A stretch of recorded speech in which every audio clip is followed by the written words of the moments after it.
Hurmatli obunachilar, mana sizlarga Rishtonni eski mol bozoridan birinchi etajda gaz suv svetidan muammo yo'q joydan mana 3 xonali kvartira topib qo'ydim. Ketdik, birgalikda obzorini ko'ramiz. Kirish joyimiz menga yoqqan tomoni hojatda отдельный ekan, bu zo'r. Siraza bu tomonimizda umumiy sanuzil nima kerak bo'lsa hamma yoqda qilib qo'yishibdi. Aristonigacha siraza bu tomonda koridorimiz, birinchi xonamizga kiryapmiz. Akamiz o'zlarini didiga moslab qilgan bu joylar remontlarini. Bu firma qilgan remont emas ekan. Bitta to'g'rida bog'cha, bir qadam, xavotir olmaysiz. Kirib chiqishi ham oson.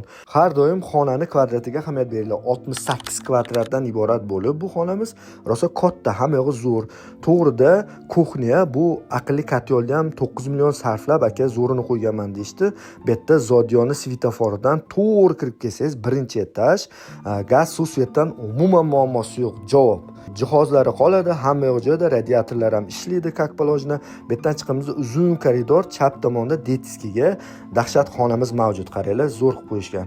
Bu kvartiramizni boshlang'ich to'lovi $20,000 kamaytirib beraman deyishyapti. Oyiga 3 million 800 dan chiqyapti. 17 yildan sal ko'proq qopti, qolganini akani o'zlari to'lab qo'yishibdi. Kreditga xushim yo'q deganlarga ham 42 ming yana tushib beraman, olsin dedi, men tushib beraman deyaptilar. O'shaning pastda raqamlar qoldiryapmiz, bemalol aloqaga chiqib baraka qilishlari mumkin. Bizga obuna bo'lish esdan chiqmasin. Hurmatli obunachilar, mana Rishtondan Zodiyon kelganda svetofordan kirib kelganingizda mana shu domimizda, imminna shu domlarda birinchi etajida mana shu kvartiramiz, hozir ko'rsataman sizlarga qanaqa udobni. Mana qaranglar, shunday lestvisadan chiqasizlar. Siraza shu xonadon.